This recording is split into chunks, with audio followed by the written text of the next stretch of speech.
This is Python's Paradise. This is your host, Greg Gilbert, aka the Python Hyena, straight out of Fredericton, New Brunswick, Canada. And folks, I have a wonderful guest on the show with me today. He he's going to tell us today what's worth winning. He's going to tell us worth winning besides paintball. And he's just proven to be the second person from Jason Lives that actually knows where New Brunswick, Canada is, because nobody else seems to know. Folks, I give you one of the paintballers himself, Mr. Alan Blumenfeld. How do you do, Alan? Very well, sir. How are you? I'm doing great. I'm doing great. It's funny. I was reading up on you, and according to, and you can correct me if I'm wrong, but according to online, you've been acting since you were 7 years old? Not professionally, but yes. My first play was in summer camp. Mm-hmm. Play called The King Sneezes. I played the king, and I went to a summer camp every summer from the time I was 7 to the time I was about 15 in upstate New York, and they had a very active theater program. Every year, each division, each age group did a play, and I did a number of them. I did Brigadoon, I did Little Abner, I did oh my poor little brain fries sometimes. Uh, uh, I forgot some of the other ones, but every year, and it was fantastic fun. And then in school, high school, I did theater. My first professional job was when I was in San Francisco, the summer of 1975. I did One Flew Over the Cuckoo's Nest, the Little Fox Theater, and I've been acting ever since then. Wow. You know, it's interesting that and I got to play into this because I always ask this. Were you nervous at all when you get up in front of people on the stage, or did it just come naturally for you? Both, I think. I think I'm always nervous. My wife, who's also an actor and wonderful, says everyone has butterflies. The goal is to get them flying in formation. And Oh, nice. and Pablo Casals, who was a wonderful cellist, I don't know if you knew who he. Anyway, he said even in his 90s he was very nervous beforehand, but as soon as he started, the bow hit the strings and he started playing, the nerves went away. So I think if you're not nervous, you should probably not do it anymore because I think there's an adrenaline, I think there's an attentiveness that's required in doing live performance.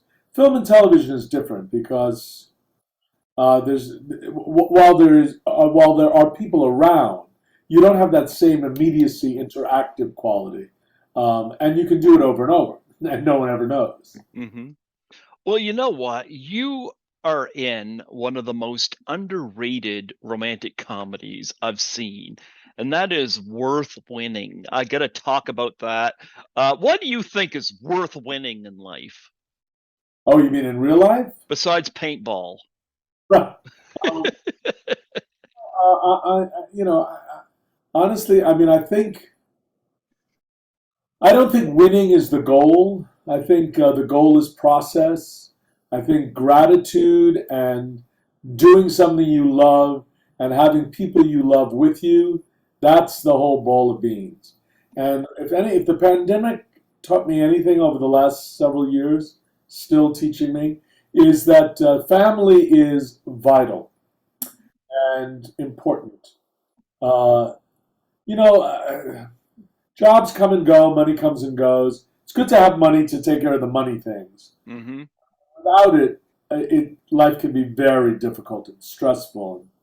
But it's about being of service to people and being helpful and maintaining a sense of humor and a sense of gratitude.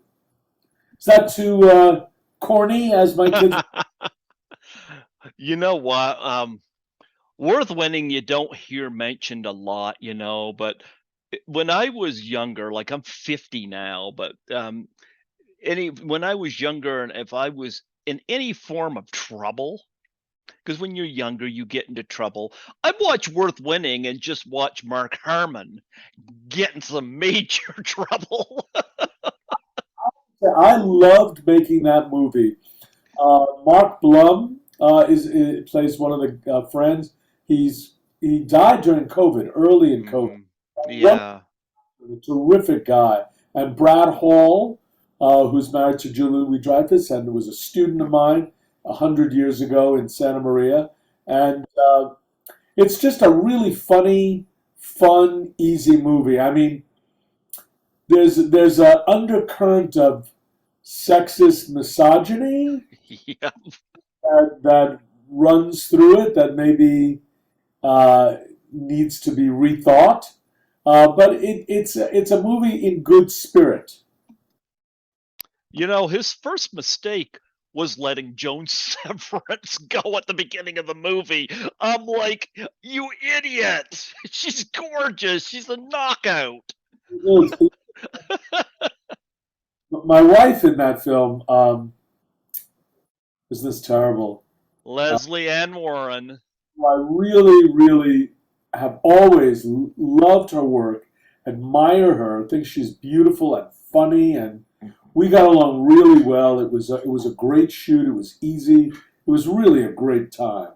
Mark is a great guy, Harmon.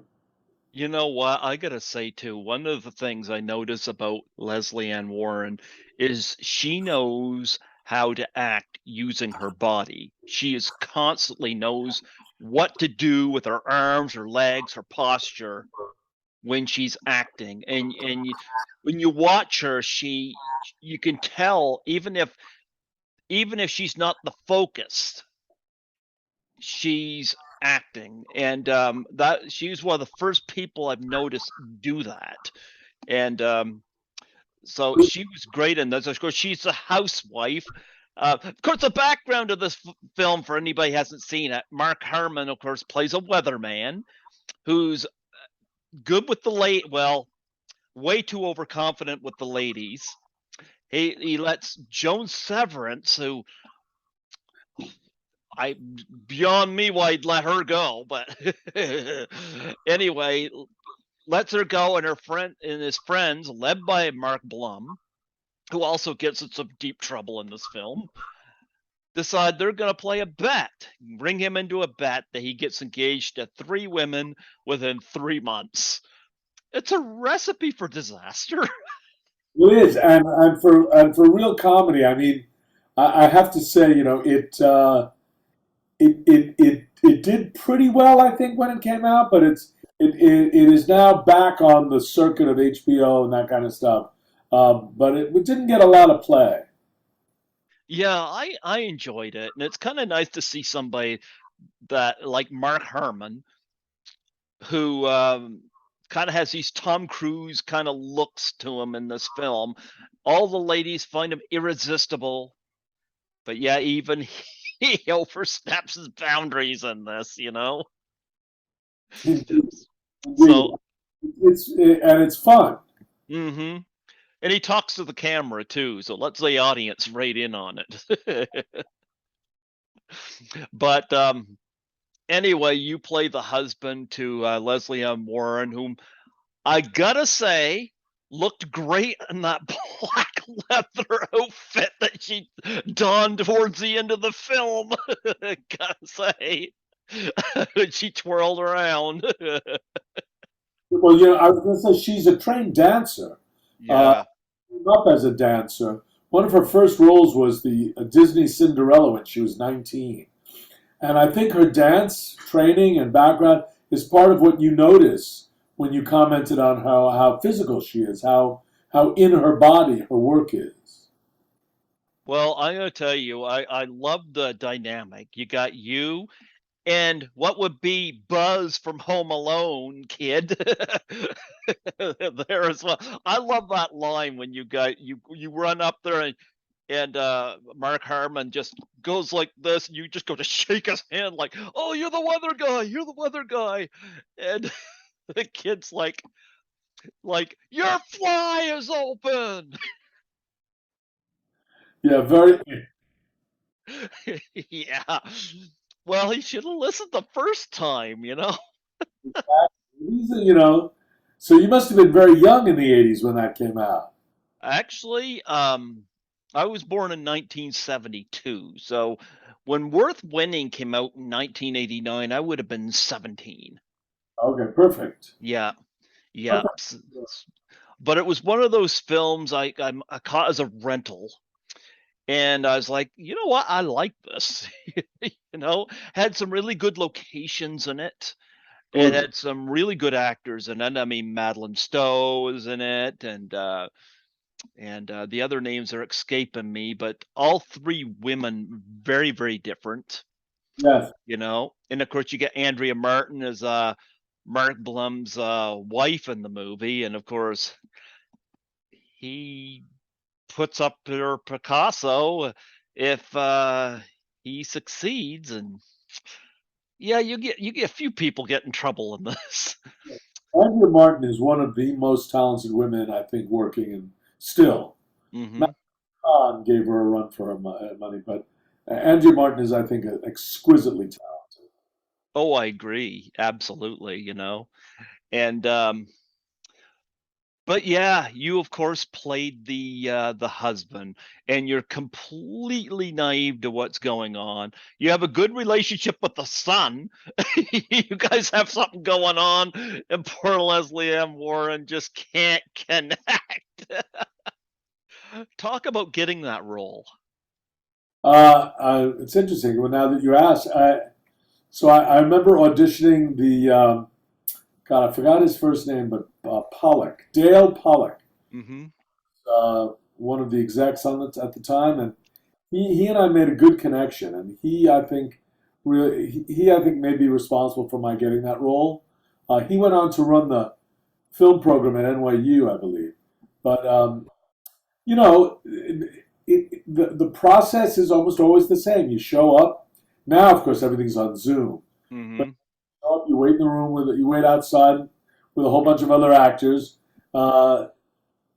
trying to stay focused, and which is very hard for me because I'm a chatter and I like to chat with people, uh, and then you go in the room. You have one or two times to read it, and then that's it.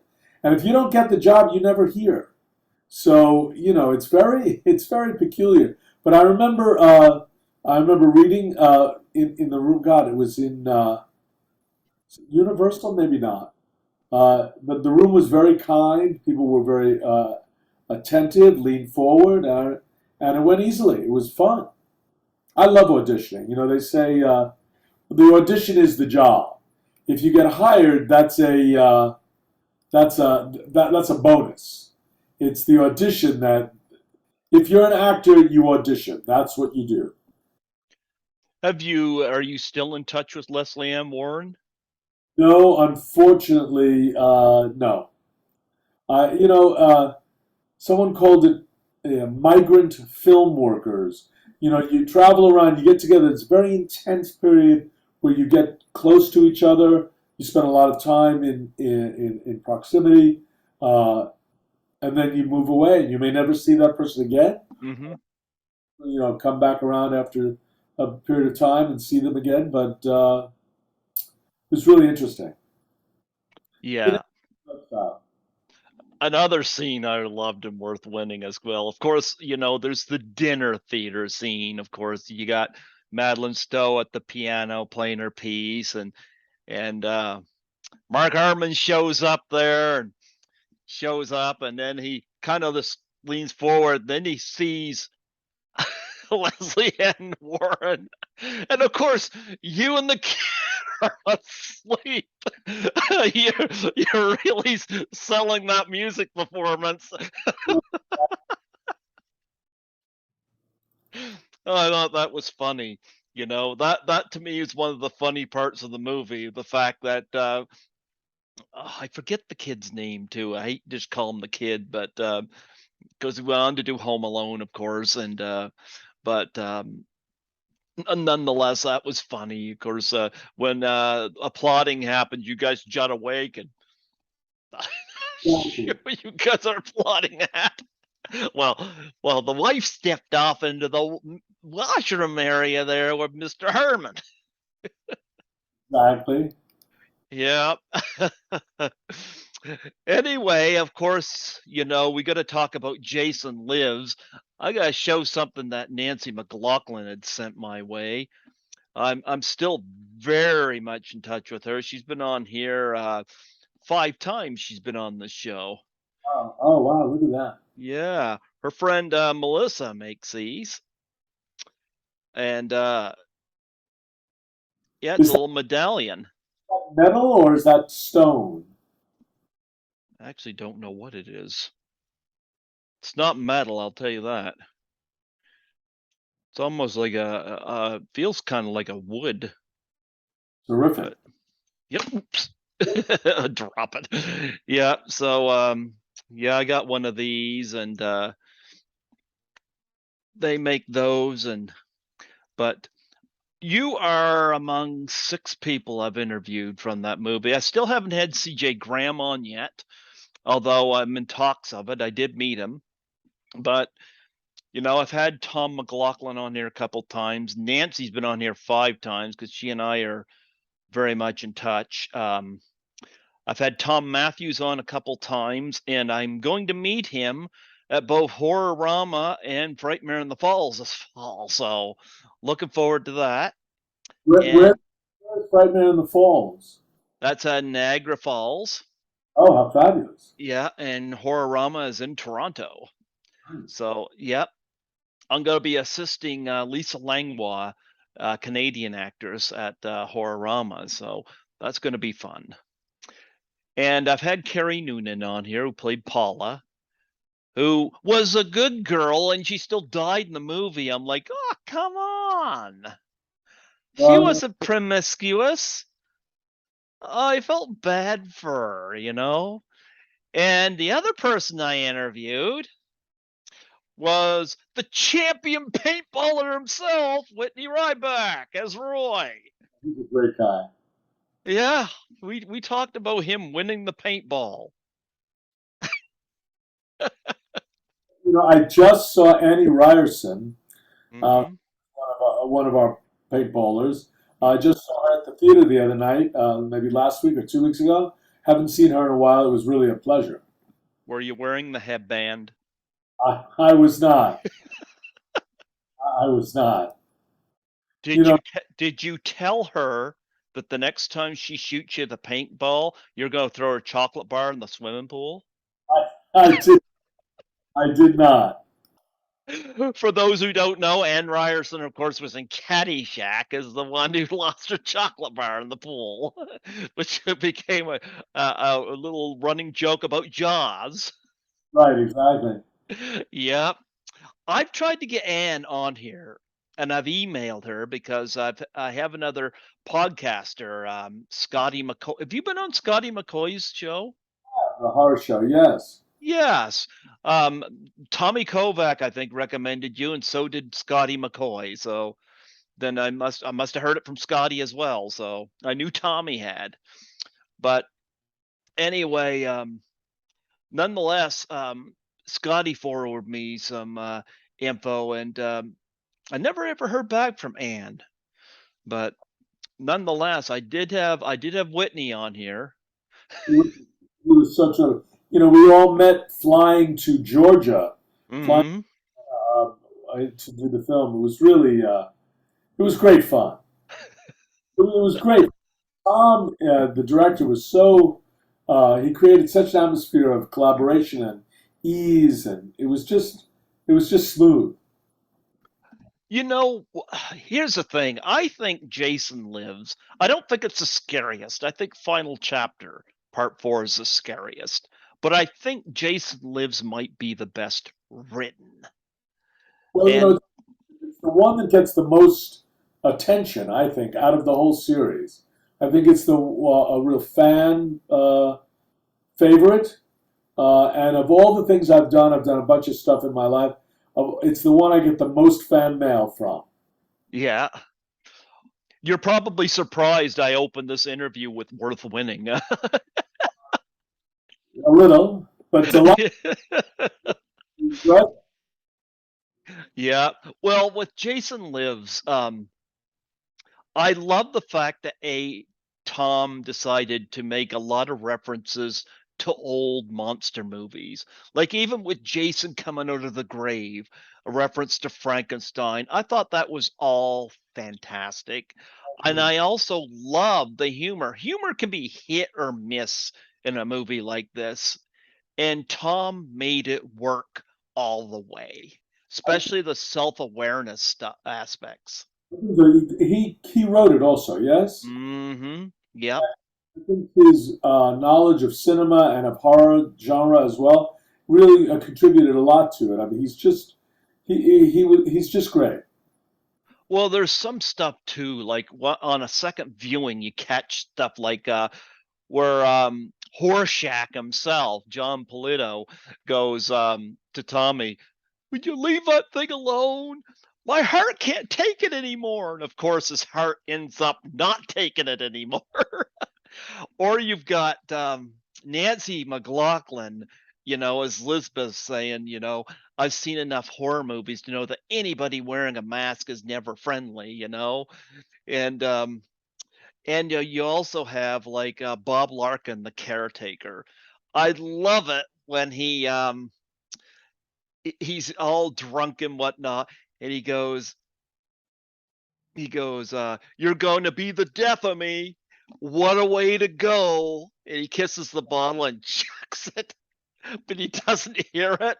He turns around, Jason breaks the bottle and stabs him in the neck with it. I'm like, yep, that's how you're going. Fantastic. So that's when you put together horror and comedy, I think that's fantastic, right? I mean, that's a brilliant. Well, Tom told me that he wanted to put comedy in it from the start. The studio, the only thing they said is don't make fun of Jason. And Sure, I think he did a great job at keeping Jason a serious character. sure. Yep, You don't want to undermine the threat. exactly. And he had a lot of creative kills, like the RV flipping I thought was great. Exactly. I think I got that signed by CJ, that photo. Yeah. It was during that film that it was explained to me how these kinds of films get passed or not the censors. Hmm. So when they chopped off our heads, it was explained that you can show the machete going back, and you can show the machete at the afterwards, but you can't show it making contact. So there were some scenes that they filmed, knowing that those scenes would be asked to be removed, Hmm.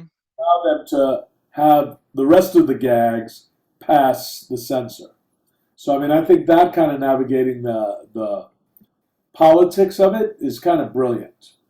Yeah, and you know what? The kills to me still kind of work, censored or not. You got the gist of it. But I gotta say, I love the humor in this film, and I love like of course Jason runs into the paintballers because he's trekking from the grave back to camp. So there's stuff he runs into, whether it's you guys or the caretaker and or the RV. Eventually he makes it to camp. And to me it works without being unnecessary subplots. To me it works. I love the paintball scene. I get a huge kick out of that every time I see it. There's a lot of great humor there. Whitney as Roy is so funny when he puts his hand on that branch and it breaks off. He tries to put the branch back on the tree. Fantastic. That was great. And of course, Tom had mentioned that he and Whitney used to be mimes together, and you can see that when in Whitney's performance. Tom ran the Los Angeles Mine Company, Hmm. disbanded before I moved to LA. But I mean, that's really quite fabulous. Yep. But anyway, you could kind of say that he won the paintball game. He even got Jason, technically. Play by the rules, though. Yeah, but Jason didn't play by the rules. But I think when it comes down to that paintball game, Whitney kind of won by pure dumb luck. Absolutely. When And did you huh? Matthew Faison as well? What's that? Did you reach out to Matthew Faison? I haven't yet. No, I haven't. I've got to reach out to all these people at some point, you know. Um, there's him, and of course, who played Bert? I'm the I had all the names in front of me, but even that with some great humor. He's very misogynistic when he's whacking those trees branches with the machete. He's not having it, you know. He's angry because a woman was invited out there, and he goes on his rant. Jason grabs his arm and swings with the tree, and he goes right into that branch, and with his face, there's a happy face. Some people I've heard complain about that, but to me, I love it because it's a total opposite of him. It's a happy face. It brings the humor in. I love it. And Jason just kind of lifts up the arms still on the machete. Yeah, yeah. I got to reach out to all of them, you know, and maybe I might try Anne again, you know, and so I can hear from all the paintballers, you know. A reunion. Yes, absolutely, absolutely. Do you ever get to do the conventions? No, I would love to. I don't. I reached out to someone who planned some of those conventions, and Sean Clark? I have their card actually. I just did a Golden Girls convention actually, the first one that was ever done, and Mm-hmm. I met someone who their name is Frank Pope at Prestigious Entertainment. But no, I've Okay. done them, and I would love to. I think it would be great fun. Yeah, because Sean represents a lot of the Jason Lives people. He's got, I know Tom and Tom Matthews. Jennifer Cook, of course, doesn't do any of this stuff. A lot of people would love to meet her, mind you, but Is she averse to doing those kinds of meeting conventions? I don't think she's ever done them. I mean, they got her to do Crystal Lake Memories. Surprise Peter Brackey. Either way, I got that book. I've had him on here a few times as well. What a great book, you know. Terrific. Hmm. But yeah, that paintball scene in the movie to me is top notch. Very very funny, and I need to ask about your preparation for that scene. You know, because when you see the first five in the series, a very shift in tone.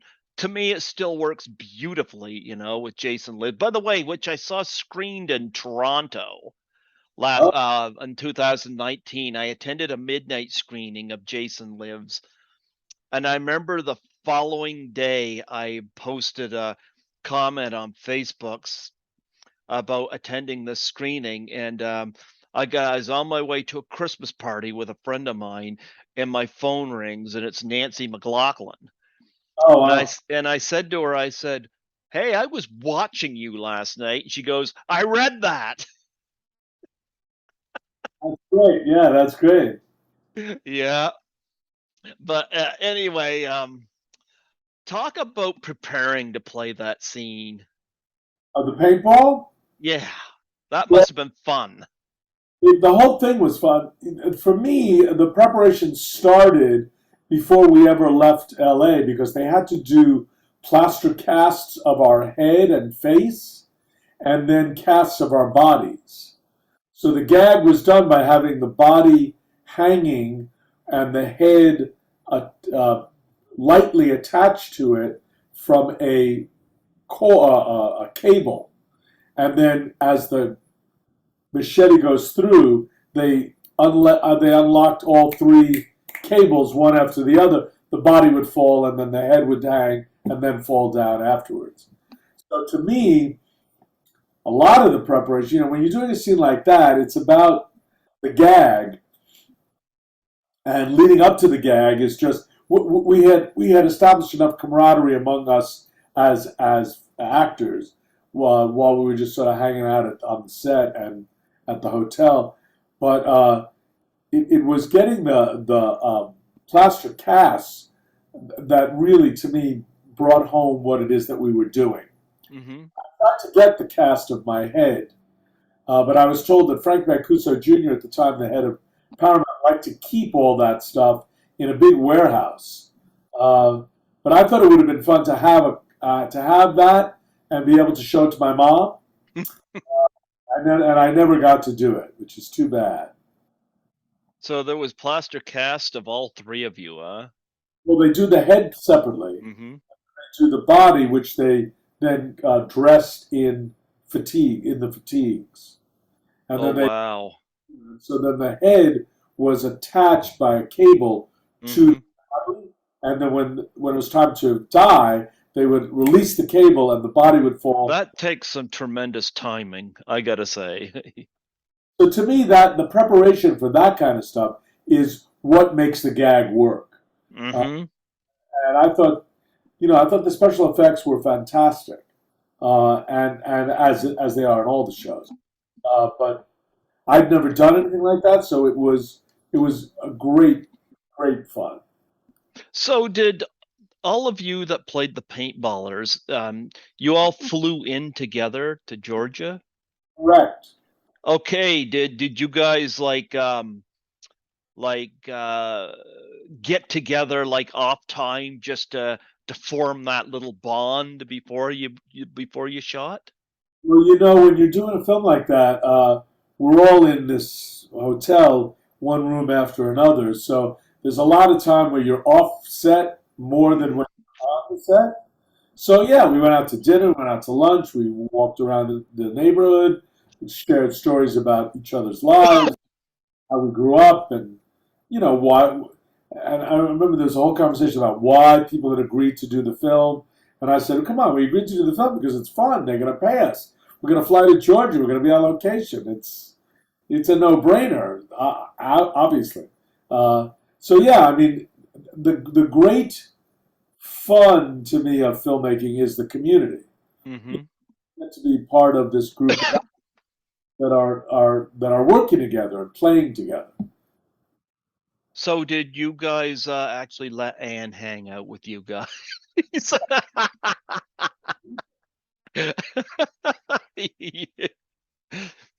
What about Roy?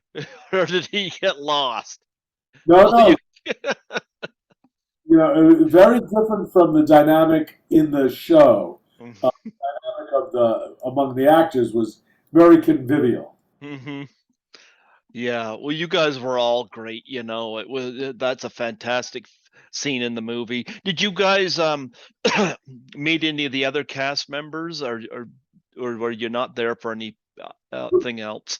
Overlap, Vinny Gustafaro, Mm-hmm. the sheriff, and Cindy Kane, who's his wife. Uh, Mm-hmm. Cindy through a theater company in Los Angeles called the Theatrical Botanicum. Will Gear started it up in Topanga Canyon. And Vinny I had met years before when I had lived in San Francisco, because I believe he was in the original Chicago production of Bleacher Bums.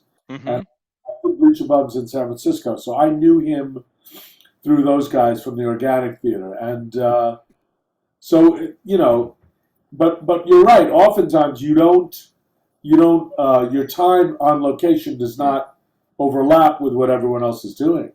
So sometimes you're in the movie together and you never meet each other. Did you see Never Hike Alone? No, what is that? Okay, Vincent DeSante is the director of it. It's basically a Friday the 13th fan film, and it's got Tom Matthews in it. And Never Hike in the Snow, the follow-up to it, has Tom Matthews and it's got Vinny Gustafaro in it. Oh, excellent. and it's on YouTube. And there's basically about it's basically one guy and Jason through 90% of it. And the story is that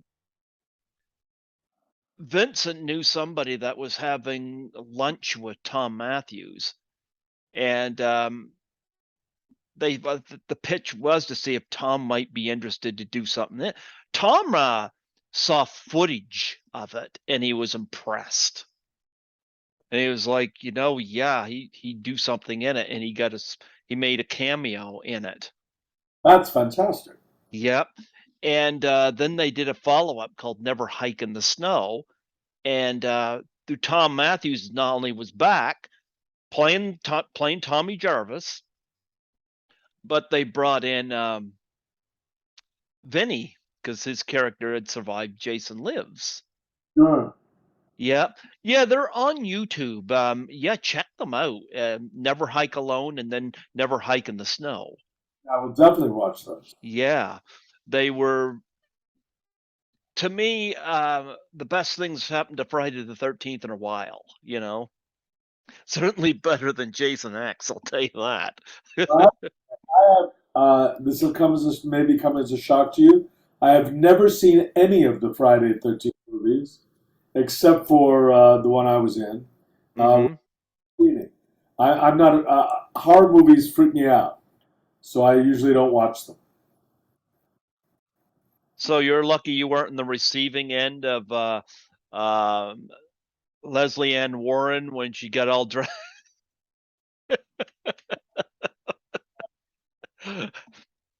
Well, I want to ask you about some of your other films too, because you got some pretty cool movies on here that I need to ask you about. War Games. Now, of course, John Badham, after Saturday Night Fever, one of my favorite movies, directed that. I've had Eddie Deason on here, who's in that. Talk about War Games. Well, War Games is the first. It's the first film I shot when I moved to Los Angeles. I Hmm. for the role while I was still living in San Francisco.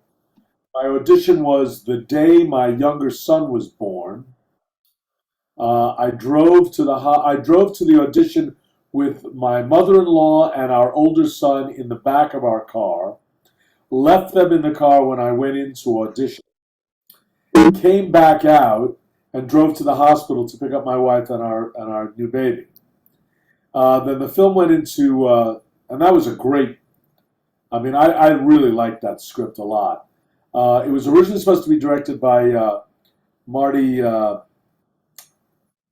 Breslin, right? Who Hmm. did the Eddie Murphy film Oh, Beverly Hills Cop. was Cobb, Hmm. and Marty Brest. Yep. Uh, that was then it went into turnaround. They lost the money. We moved to L.A. and I got a call, and a friend of mine had shot the role that I shot in War Games, and I Hmm. got that job. And I thought, okay, that's all right. That's what happens, that someone else gets the job. And I got a call to come audition for War Games again when the film was picked up out of. They refinanced it, moved to a different studio. John Badham was now attached to direct it. I auditioned in LA, and it was the first film I shot when I had moved to Los Angeles. It was fantastic. We had just seen Matthew Broderick in New York in Torch Song Trilogy, Hmm. Downtown Road, with Estelle Getty and Harvey Firestein, and he was young and open-minded and open-hearted and funny guy. He's a terrific. His dad was James Broderick was a wonderful Broadway actor and really well known. Uh, but among the things I remember was John Badham was very open to improv behind the camera, Hmm. so that I could get Matthew Broderick to laugh and get Ali Sheedy to laugh, just sort of playing behind the camera. Uh, but the thing I remember the most, to be honest with you, is I left my house at 6 o'clock in the morning, Hmm. got the movie. and I was home by 2 o'clock in the afternoon in time to put my younger son, who I picked up at the hospital, put him to in his afternoon nap. And I remember thinking, that's it. I shot a movie, 8 hours, done. 6 in the morning till 2 in the afternoon. That's all there is. Uh, and and yet, when we went to see it on the lot at MGM, it was obvious what a studio movie was. The size and scope of that film was fantastic. And of course, speaking of terrific directors, you got to work with Joe Dante and Inner Space.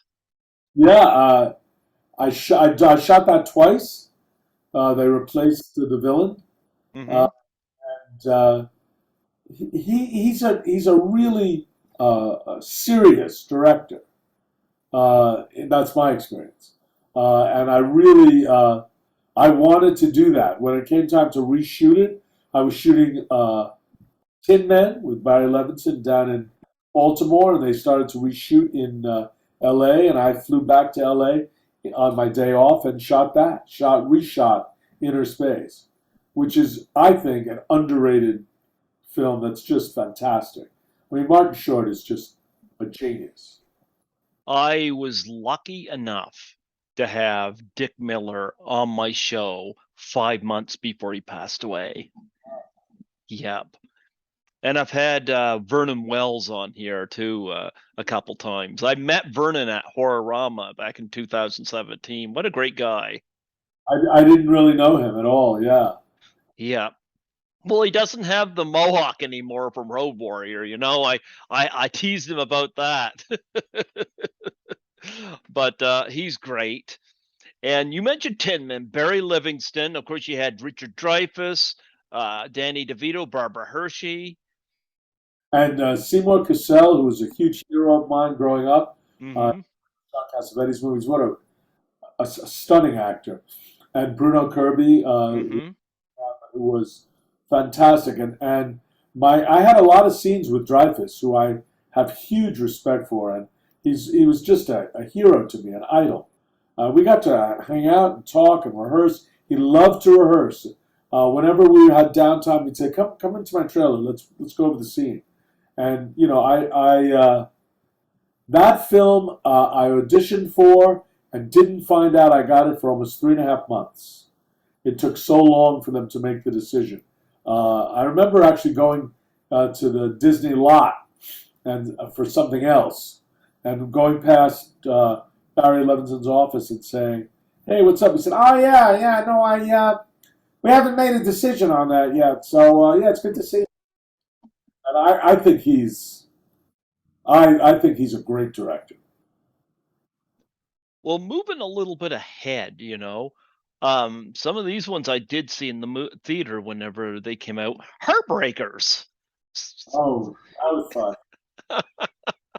But so Sigourney Weaver Susan, she's again, I think not underrated because I think people really respect and adore her. But she is a great comedian as well as a serious actor. Hmm.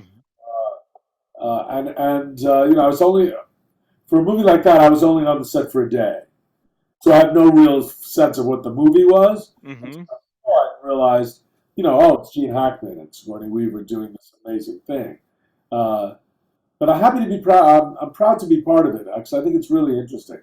Jennifer Love Hewitt, when she pulls that scam to get my credit card, uh, they shot me, and then they shoot over, pan up Jennifer Love Hewitt's body while I'm talking. So that was a choice. They could have stayed on me. I'm very pretty, but they decided not. And of course, The Ring. I saw that in the theater when it came out. Oh my God! So now that's the movie. When my wife and I went to see that, I was under the seat. I was terrified. When that little girl crawls out of the well, I fucking lost it. It just was, oh my God, terrifying. Uh, and someone said, "No, you were in it. How could you be scared?" It's like, well, honey, I didn't see the special effects and the gags. The scene I was in was just me and Naomi Watts talking. So I have no idea what the heart. But I think that's a really effective, scary movie. They could have had the paintballers along with Roy take care of that woman coming out of the well. I mean, I think Roy had good aim. What do you think? Well, I'm sorry you weren't there for them to ask you. That could have been an idea. Look, that creature scared the living shit out of me. I don't know what else to say. Just scared the, just scared. Am I allowed to use profanity? Too Go late. ahead, go ahead. Too late. But yeah, I thought that was one of the scariest. To me, that was one of the scariest things I've seen in a long time. Although the Japanese version of it, Ringu, is Hmm. very terrifying, and I Okay. never made it through that film. Oh wow, I haven't seen the Japanese version. I got to though, but I do need to ask how lovely Naomi Watts is and face to face. She was wonderful. She was really friendly. Well, she was very serious about the role. It may have been her first leading role. I don't know. She was in Mulholland Drive, I think, before that. Yeah, So that's David Lynch. David Lynch. Yeah. Yeah, this was a much more sort of straight away. So I think she was very, as I remember her, very serious and focused on where she was in the character's progression as she went into each scene, which I Hmm. respect that kind of attention to detail. I thought she was remarkable. Okay. Another one I've seen in the theater, Dickie Roberts, former child star. Sam Wiseman. I wanted to play the role that John Lovitz played, but he Hmm. not. Or I wanted to play the role. They offered the role of the agent to Mel Brooks, uh, which I thought would have been brilliant, but Mm. the studio wouldn't have it. Uh, and that movie was fun. I mean, I knew the director. I'd worked with him before, and so going onto the set that way was just it just helps a lot. It's just more fun when you don't feel so new or isolated or not part of it. Yeah. Yeah, funny movie also did not do very well from what I recall. I did see it in the theater, when it came out. I thought it was kind of an interesting little premise.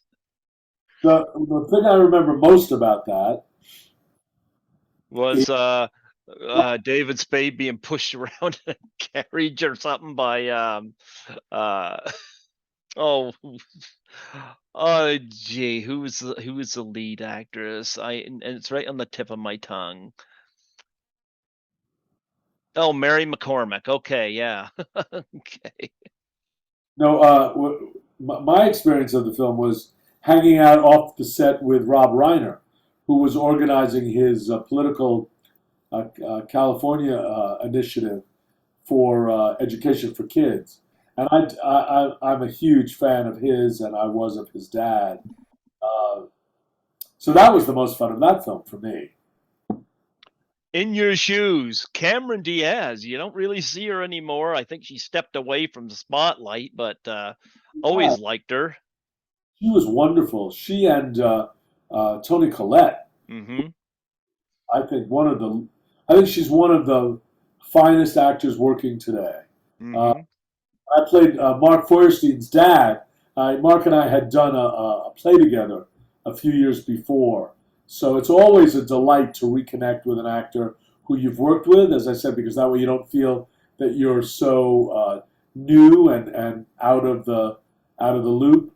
Um, the director, whose name I forgot, he died. He died very young. Oh, Curtis Hanson. Yeah, and a brilliant director. Yep. Did LA Confidential. Yes, and the cradle the hand that rocked the cradle. Mhm.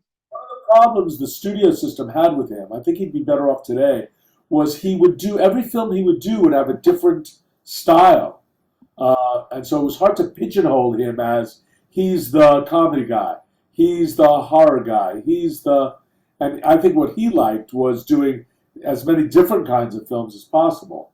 Uh, And his style of directing was fantastic. He would come over and whisper to you outside of everyone else. So each person had their own secret, their own relationship. It was very, uh, and of course, I worked with the great Ken Howard in Hmm. for a week. Yeah. Loved him. Loved him. Hmm. Yeah, you got a few more I got to ask you about. The Interview, I remember how much controversy that thing caused when it came out. I like the film. I got the film here on Blu-ray. I was disappointed that we didn't have it here in the theater because of the controversy, but Well, satire. I mean, it's even harder now.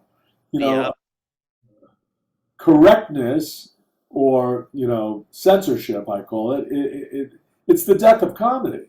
Yep. Seth Rogen is a satirist, and he makes fun of everyone. He's if you don't have a sense of humor, uh, I mean, too bad is my feeling. But of course, I came in only at the end of that film as the Israeli Prime Minister, Yeah. working with this wonderful actor who was the Palestinian president, and we spent the whole day working with Guy Fieri, cooking and eating. It was 11 cameras on this scene, which in a comedy is, I'd never seen it before. And they would just roll. The camera Hmm. cables and the cameras would move, and the film was constantly on, and they would call out direction from the side, like coaching. Try it again. Do it again. Don't bite the thing this time. Say this. And constantly rewriting, improvising. I mean, it was like be on your toes and let's play, and it was great. I thought the film was good. I'm a fan. Seth I Rogen. loved it. Yeah, I loved it. Um I didn't know. problem huh? I didn't know it was not in the theaters in Canada. Well, it played some places and it's funny because I would have went to see it in the theater, and I just thought the whole thing was just stupid. The controversy is like, I don't know, like they couldn't make Blazing Saddles today. It's just, you Not at all. know, yeah, I mean, come on, comedy's comedy. If it's I, fun, yep. But today everybody's offended. They sh- people are easily offended. It seems. yeah, everybody's too offended. Do you have any memories of John Ritter in Problem Child 2? Because it's sad we lost him when we did. He died very young. Mm.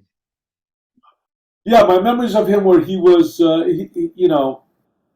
well, our older son, who's now 43, he used to Mhm. watch Three's Company all the time when he was a young kid. We let him watch it, and that slapstick humor, he loved it. It made him laugh all the time. And I think John was an actor who wanted to transcend that show and be known for more than just that. And sometimes, I think you need to embrace the thing that makes you famous. Um, Oh, I agree. he was gracious and he was incredibly funny. Yeah, that I hear good things about him. My cousin grew up next door to him in the valley and said he was just his dad was Tex Ritter, who was Yep. a star. So that's a legacy. That's a legacy. Yep. And of course, you got to play the Fred Flintstone look-alike at the Flintstones movie. Flintstones movies. Brian Levant, who I haven't seen since then. Uh, I love those films. I think they're funny. I grew up with the Flintstones, so but I think John Goodman was just perfectly cast to play Fred. We used to watch the Flintstones as a family at night. It was a primetime television cartoon, and Hmm. it was fine. I mean, it was fantastic. Yeah, I thought Goodman was great too. Very smart casting. Now it's South Park. Mm-hmm. It, huh? Said he wants to bring it back and do South Park, and they're talking about possibly a live action version. Oh, With why not? Why not? Let's go for it, you know?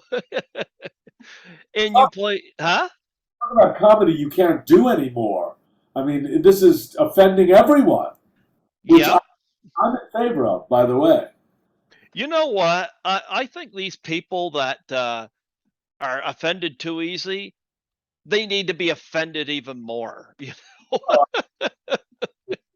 Crazy. Yeah, I think it's crazy. I hate to think what they find funny. You know? I mean, I am not easily offended. I believe in sort of equal opportunity offending. Hmm. It's funny. Yeah. You play a cop at Santa's warehouse and Jingle All the Way. Yeah, that was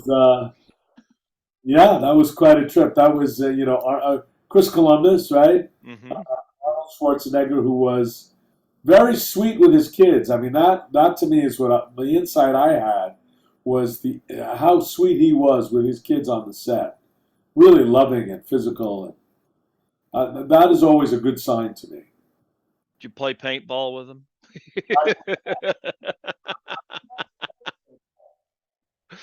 And I think the last one I got to bring up, something I also saw in the theater, was Righteous Kill.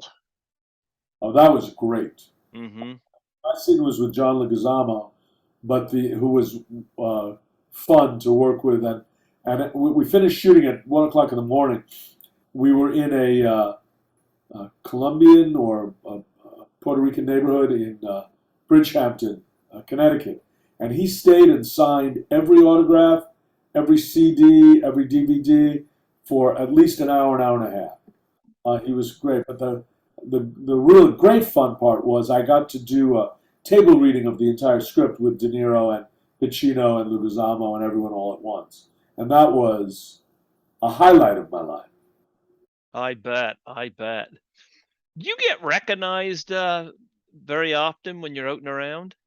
I used to, not as much anymore, because a lot of the stuff I did is now in reruns. But I used to a lot. Well, you've done a lot of television. Is there a favorite, any favorite television you've done that stands out to you that's a Well, great memory?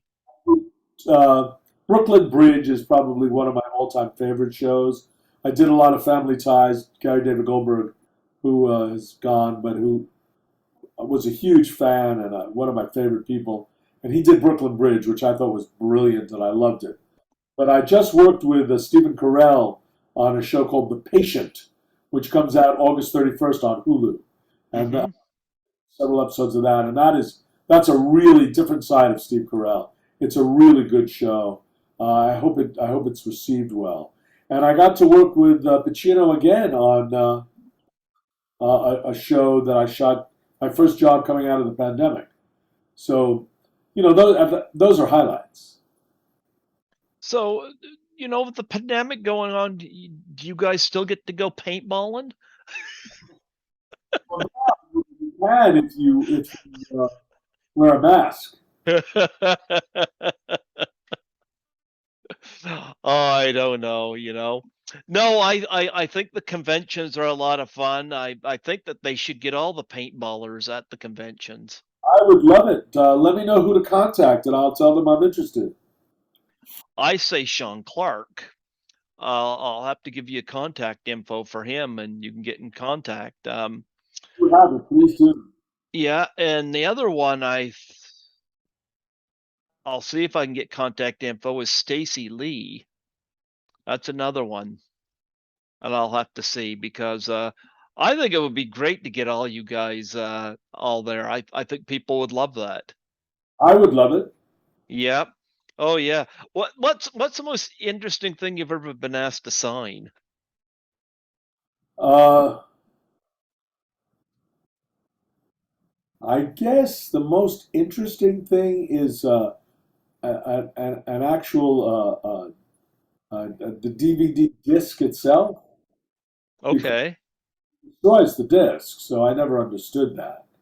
Um, but I mainly get like 3x5 cards in the mail, say sign this and send it back. Do you think it's Whitney sending all those things to you? Could be. Could be. Do you ever see the other paintballers? I know you mentioned Ann Ryerson, but what about the others? I saw Whitney a few years ago up in Topanga Canyon at the Theatricum Botanicum. Mm-hmm. Kind of wonderful.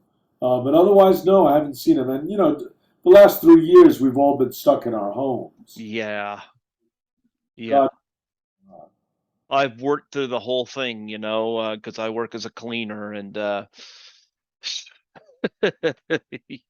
I wish this whole pandemic would just take a hike. It's been long overdue to leave. I think we're all done with the pandemic, but the virus is happy to have new hosts. Yeah, that seems to be it. That seems to be it. Yeah, isn't it interesting? All these years later, you seem to get your most fan mail from Jason Lives. What do you think of that? I kind of think it's amazing. I think the horror genre when the Weinstein's before Harvey was known as a rapist, when they started their